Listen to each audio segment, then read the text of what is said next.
What's up, everybody? Welcome to another video. Hope you're ready to flex those brain muscles. So this is a special video dedicated to celebrating 1,000 subscribers on YouTube. That's pretty incredible. Thank you all, everyone who's subscribed, everyone who's supported me. It's a really good feeling. When I first started this channel, I wasn't sure if I would be able to get people into it. I wasn't sure if anyone would be interested in watching. So the fact that over 1,000 of y'all are subscribed, it's a big deal to me. It's a big deal. So again, just thank you guys so much. This is absolutely what I love to do. This is what I'm passionate about. Before I ever had this channel, this is what I was doing. I was up on a whiteboard doing math with my friends, talking about education and talking about math. So the fact that I can just turn the camera on and do what I normally do and people would care enough to watch, it's a really cool feeling. So what you see is what you get. This is what I love, and I'm going to continue making videos and continue, enjoying what I do and sharing it with you all, and hopefully I continue to get support and positive comments like I've gotten so far. So again, much appreciated. In this video, I'm going to answer some of y'all's questions. Y'all have asked me questions on YouTube as well as Instagram, so I'm going to answer some of those questions, give y'all a chance to get to know me a little bit more. And if there's a question that I don't answer, feel free to leave it below, and maybe if I ever hit 5,000, I'll do another one of these videos and I'll answer some more questions. So hope y'all enjoyed this video. Alright, so our first few questions are from Question 1, how old are you? I'm 25 years old. I'll actually be 26 in a couple of weeks, which sounds really weird to say, but yeah, I'm 25 years old. Question 2, have you failed in a math class before? I've never failed a math class. I've had to drop a math class, and I've failed a math exam, but I've never failed an actual math class. The lowest grade I've gotten actually is a B, but usually I get A's, and that's just because I put in a lot of time and a lot of effort, and I'm willing to pretty much just dedicate my life to learning math, and that's why I do pretty well. I don't feel like I'm a natural at it. I just put in a lot of time, a lot of effort. So let's see, question 3, are you planning to teach math? Yes, that is the plan, and in fact, over the last couple of years, I've been a tutor, and over the past 2 semesters, I've been a TA. So I've actually gotten to teach a lab for calculus and for pre-calculus, and that's been an awesome experience. So yeah, that's the end goal, is to teach math and be able to make a living teaching math and helping other people learn math. So that's the goal. Alright, so the next couple questions are from Instagram, and if you want to follow me, you can check me out at Gainz Official. I'll put a link in the description. So the first question is, did you always love math? So I would say no, I didn't really love math until I was an adult, until I discovered it in my second year in college. As a kid, I never disliked it, like in, elementary and middle school and high school. I never hated it or disliked it, but I definitely didn't love it like I do today. Like today, I do math and it's fun. I do it for fun. So never to that level until I was an adult, until I changed my major to math. So the next question kind of ties into this a little bit. Have you always excelled in math? Would you say you have a math brain? This is a good question. So I did excel in math as a kid and all the way through up until pretty much through high school.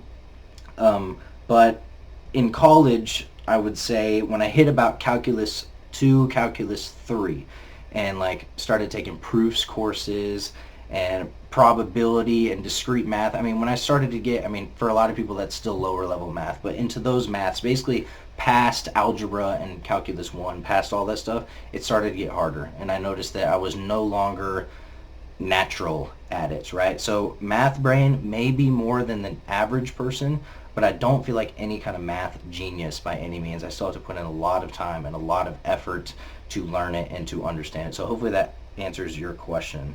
All right, we got a few questions from Terry. Question 1, what made you decide to become a YouTuber? It's a little weird to think of myself as a YouTuber, but what made me decide to start this channel and start making videos was my desire to help people learn math. I wanted to make informative, instructional videos that people could use as a resource to help them succeed in their math class. So if you go back to my first videos, I made a ton of algebra videos with those intentions, and I still have those intentions today. I still make instructional, informative videos, but it has sort of grown since then, right? My interest in things I want to do with this channel has blossomed and grown. So I want to get out there in the community and do things with people and get people involved in education and learning math. And I want to talk about math and math education and those sort of things. I want to involve a lot of different things on this channel, but mainly the main focus of this channel is to promote this idea of challenging yourself mentally and growing and expanding your mind. That's why I say flexing your brain muscles. It's not just some silly slogan that I've come up with that I say all the time.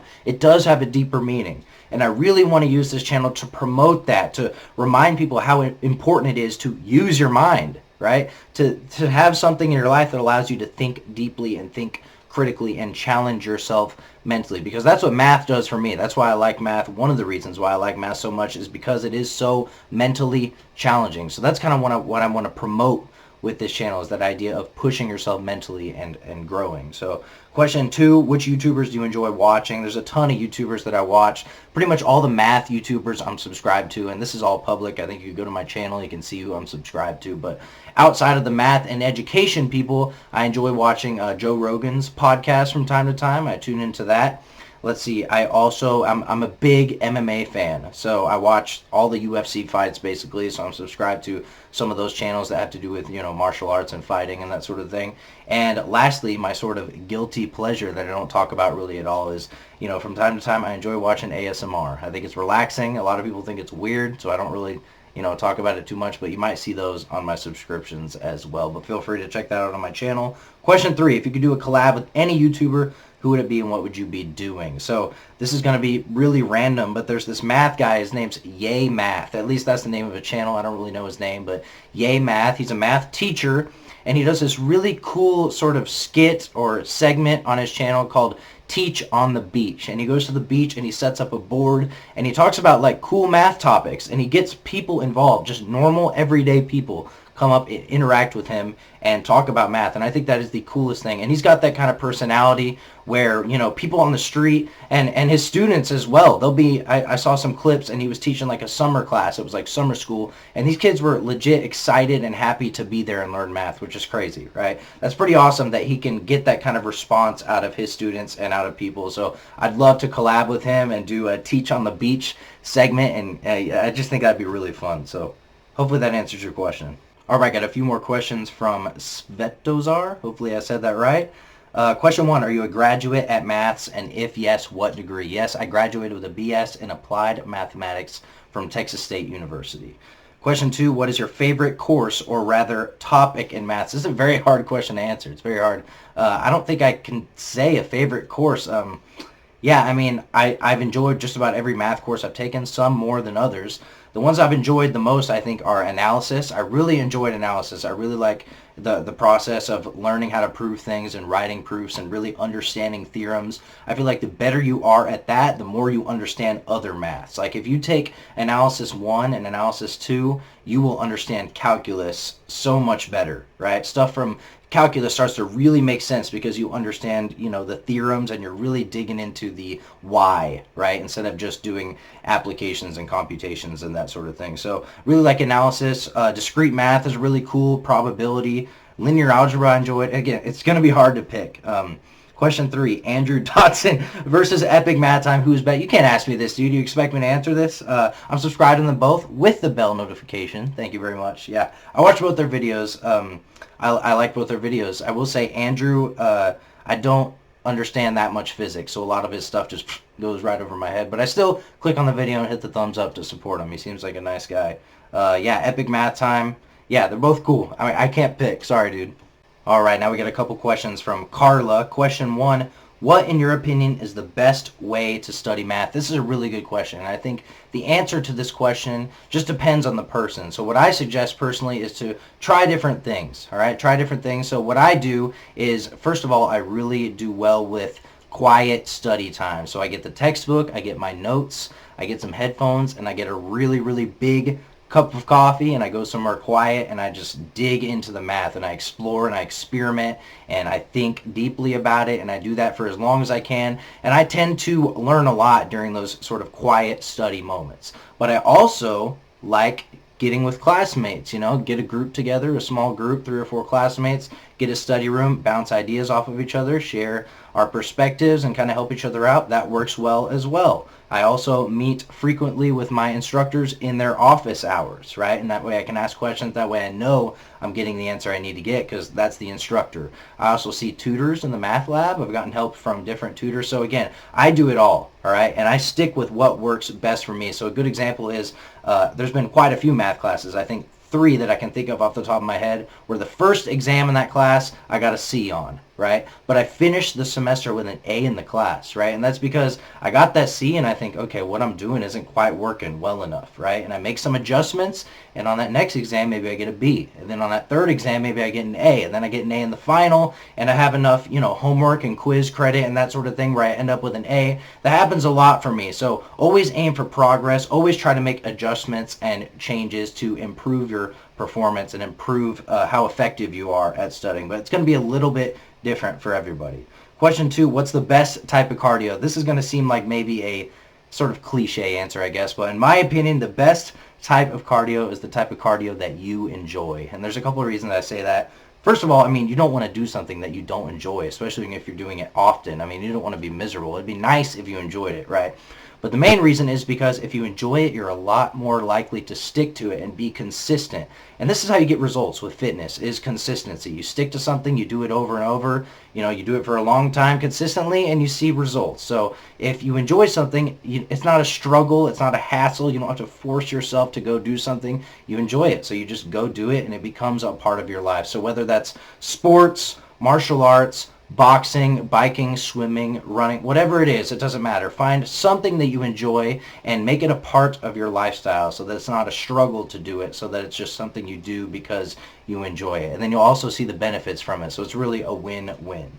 Look who came to say hello. This is my cat. In case y'all didn't know, I do have a cat. I actually have had her since I was like 9 or 10 years old. She's pretty old. She's like 15 going on 16. So yeah, she's an old lady, but she's still a cool cat. Very chill. Just kind of lays around most of the time. Very low maintenance as well. Pretty chill. So say hi, Angel. Alright, so now we got a couple questions from Epic Math Time. First question. Favorite Iron Maiden song? I'm really sorry, dude. I don't know if I know an Iron Maiden song. I hope we can still be friends. I hope you don't hate me. Yeah, I just don't know. Maybe after this video, I'll go and look them up and I'll check out some of their songs. Maybe I do know a song by them. I just don't know I know a song. But yeah, my music taste is probably not what someone would expect by looking at me. Muscles and tattoos. You wouldn't expect Ed Sheeran and Bruno Mars to be on my playlist. But that's mostly what I listen to is pop, believe it or not. I listen to rock, hip-hop as well. I listen to a little of everything, but mostly pop, I guess. So, I'm heavily influenced by my little sister growing up. That's what was on the TV, that was on the radio, was pop music. I grew up with High School Musical, Demi Lovato, Camp Rock, all that stuff was always on. So, I'm not blaming her for anything, but, I'm influenced by, you know what I mean?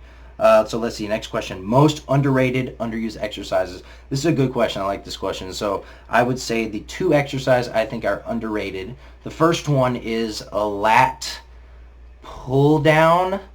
No, lat, let's see, what do you call that thing? Pull over? I don't really know what you call it. I'll put, I guess, a clip of someone doing one. I really like it a lot. You basically just extend and hit that lat spread. If you can do it right, if you can get the form down, you will feel a pump in your lats like you've never felt before. It's pretty insane. The other exercise I'd say are cable crunches. If you can get the form down for that as well. The main thing people do wrong mostly is that they bend at their hips instead of at their abs. You want to bend at your abs and really crunch. If you can do that, you will feel a pump in your abs. It's pretty crazy.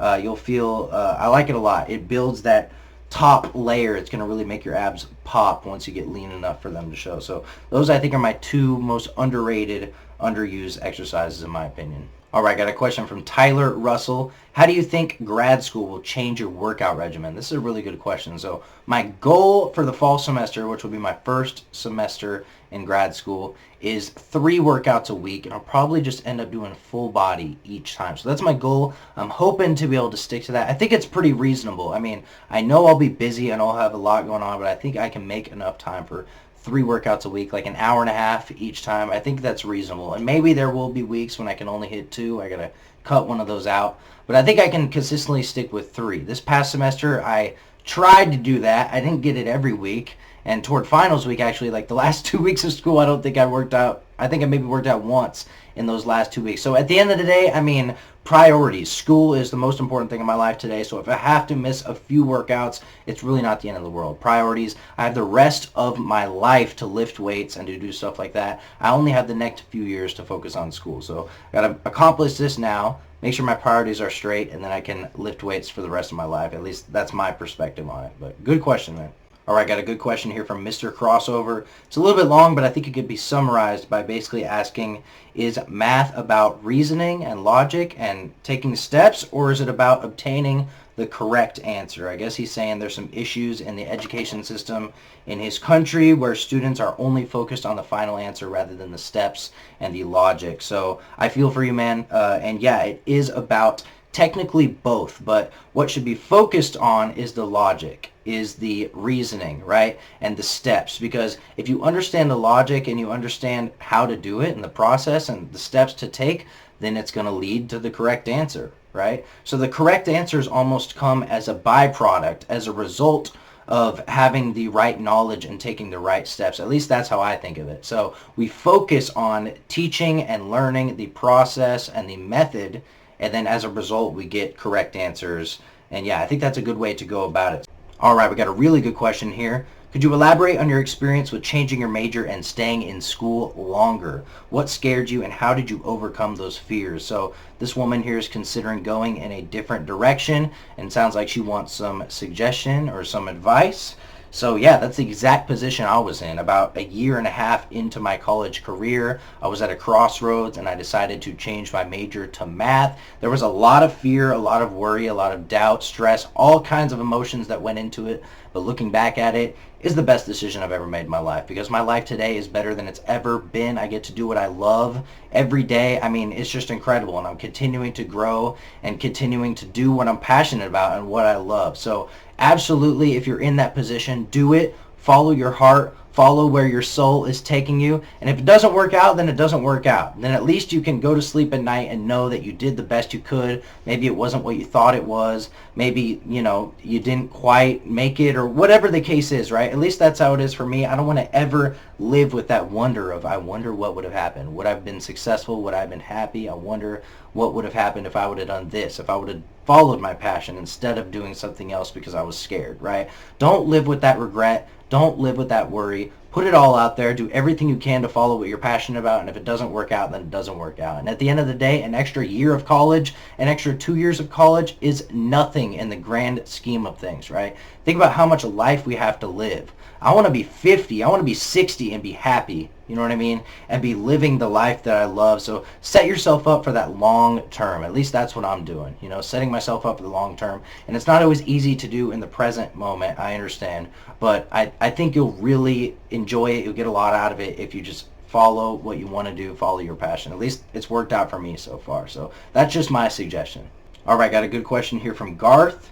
And he's wondering which analysis textbook my courses use. So my Analysis 2 course did not use a textbook. It was taught using the Moore method, which I have a video about if you're wondering what that is. But Analysis 1 did use a textbook. Let me see if I can pull it up. It says it is called Analysis with an Introduction to Proof by Stephen R. Lay, 5th edition. So I have that textbook because that's what I used for Analysis 1. I also reference another textbook that I like a little bit better. It's called Real Mathematical Analysis by Charles Pugh, I think is how you say that, P-U-G-H. So I'll definitely check both those out. They are good resources, and they're, not super hard to read. I can read and follow along, so I think they'd be pretty good. All right, Jenna asks, what are you most excited for going into grad school? This is a good question. So first of all, I have an office, and I share it with another grad student, but we got a big chalkboard in there. I'm already setting up a mini fridge. It's going to be sick. So I'll have an office. I'll put my name on the front. It'll say Mr. Tucci. I can't wait for that. That's pretty awesome. Also, I'm moving really close to campus. I'll live a mile away from the math building, so that's pretty cool. I'm also taking graduate level analysis. I'm really excited about that. And I'll be teaching 2 labs, hopefully Calculus 1 or Calculus 2. And yeah, I'm excited to continue teaching and improving my teaching skills. So really just, I guess, excited about everything. It's going to be a cool experience, I think. All right, also quite a few people have asked me about my tattoos to talk a little bit about them. And I may just have to dedicate another video to talk about them because I have quite a few tattoos. But I will in this video talk about my most recent tattoo, which is actually a math tattoo. So last semester, let's see, in the fall, my analysis instructor said something along the lines of, mathematicians are just people who turn coffee into theorems, something along those lines. I really love that quote. That hit me hard because I love coffee and I love math. And when I'm doing math, I'm usually drinking coffee. They go hand in hand, in my opinion, right? And I actually have a coffee right now. I'm drinking a little cold brew here. Love coffee. So I was like, you know what? That is a really cool quote.